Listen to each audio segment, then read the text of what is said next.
Bonjour bien-aimés, nous sommes dans Proverbes chapitre 15, le verset 22. Quand on ne consulte personne, les projets échouent. Grâce à de nombreux conseillers, ils se réalisent, ou bien grâce à de nombreux conseils, ils se réalisent. Nous prenons le deuxième texte, toujours Proverbes chapitre 20, le verset 18. Grâce à de bons conseils, on réalise ses projets, ne part pas en guerre sans en avoir délibéré. Un sujet toujours important que j'aime explorer. Il se peut que ce message vous servira d'ici là ou peut-être dans votre futur. Donc j'aimerais encourager plusieurs de le prendre au sérieux parce qu'il s'agit effectivement d'une des clés qui permet aux leaders de pouvoir réussir leurs tâches. Une des clés qui permet à la réussite d'un bon leadership. Alors, cette clé, c'est les conseillers.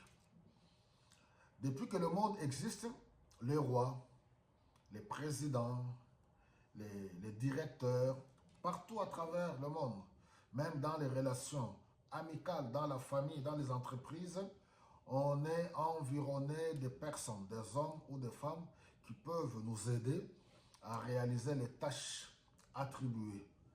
Alors, même au niveau de l'Église, les pasteurs, nous sommes entourés de conseillers.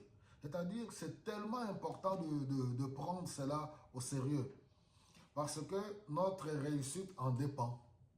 Nous pouvons voir que lorsque quelqu'un effectue sa mission, qu'on lui avait attribué durant une certaine période. Et lorsqu'il arrive à la fin, il y a le bilan. Le bilan pour voir qu'est-ce qu'il a pu faire durant le temps qui lui a été attribué pour accomplir sa tâche. C'est pour cela qu'il faut faire attention d'être environné. C'est pour cela qu'on voit déjà dans Proverbes, l'un des livres. J'aimerais encourager les jeunes de pouvoir s'atteler à lire les livres qui procurent la sagesse. Proverbes. Voilà, Ecclésiaste. Et cela pourra vous aider. Pas seulement les jeunes, mais tout le monde. Ici, on nous dit que quand on ne consulte personne, les projets échouent.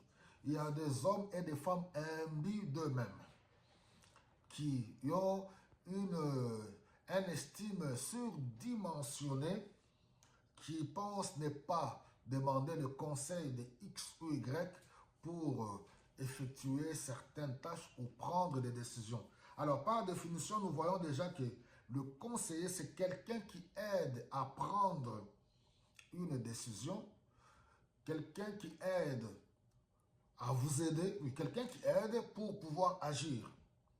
Les rois, comme je l'ai dit, les présidents. On va voir le premier exemple, on parlera des bons conseillers et des mauvais conseillers. Là, j'aimerais bien donc prendre un exemple. Mais avant cela, nous devons comprendre, un bon conseiller vous dira toujours la vérité, quel qu'en soit le prix à payer. Une telle personne, il ne faudra jamais l'écarter. Un mauvais conseiller, c'est un flatteur. Dans la plupart des cas, dans l'œuvre de Dieu, le mauvais conseiller ou dans la politique, il vous flatte. Certains vous flattent, surtout dans notre époque.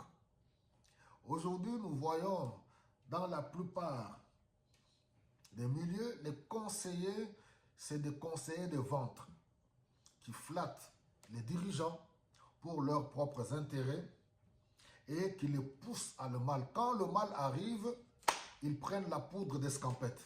Je pense que je vais un peu m'arrêter là dans l'introduction. Donc, chers leaders politiques, chers leaders spirituels, chers leaders d'entreprise, que Dieu vous aide. Vraiment de bien réfléchir, de savoir faire une bonne sélection des hommes et des femmes qui vont vous entourer pour vous accompagner. Parce que votre réussite ou votre échec en dépend. On est dans un monde où on ne connaît pas l'intérieur des hommes. Et surtout, ce message va plus se focaliser sur les serviteurs de Dieu que nous sommes. Beaucoup ont échoué à cause de l'orgueil ou sont passés à côté de leur mission. Je ne pourrais pas seulement dire, mais ils sont passés à côté Parce que notre mission, c'est d'accomplir la volonté de Dieu. Parce que la réussite selon Dieu et la réussite selon le monde est complètement différente. Ça, c'est aussi un point à souligner. Donc, la réussite selon Dieu, elle est complètement différente. Le monde peut t'acclamer, tu as réussi, mais devant Dieu, tu as échoué. Dieu peut t'acclamer que tu as réussi, mais le monde est en train de huer sur toi, dire que tu as échoué. Donc, il nous faudra le discernement, le Saint-Esprit, pour nous aider à accomplir. Donc, les mauvais conseillers, c'est des flatteurs, comme on le voit aujourd'hui. Ils chantent pour vous, ils dansent pour vous, ils portent même des t-shirts à votre effigie. Et de tels conseillers, c'est pour cela que j'ai dit aux jeunes, aujourd'hui, vous qui êtes là en bande, c'est maintenant que tu dois forger ton caractère, ta personnalité. Tu ne sais pas de quoi ton futur est fait. Parmi vous, là, il y aura quelqu'un que Dieu pourra sortir du lot. Il cherchera à être entouré. Mais si tu es un irresponsable et moins sérieux, je pense que oui, tu ne seras pas choisi. Que Dieu vous bénisse.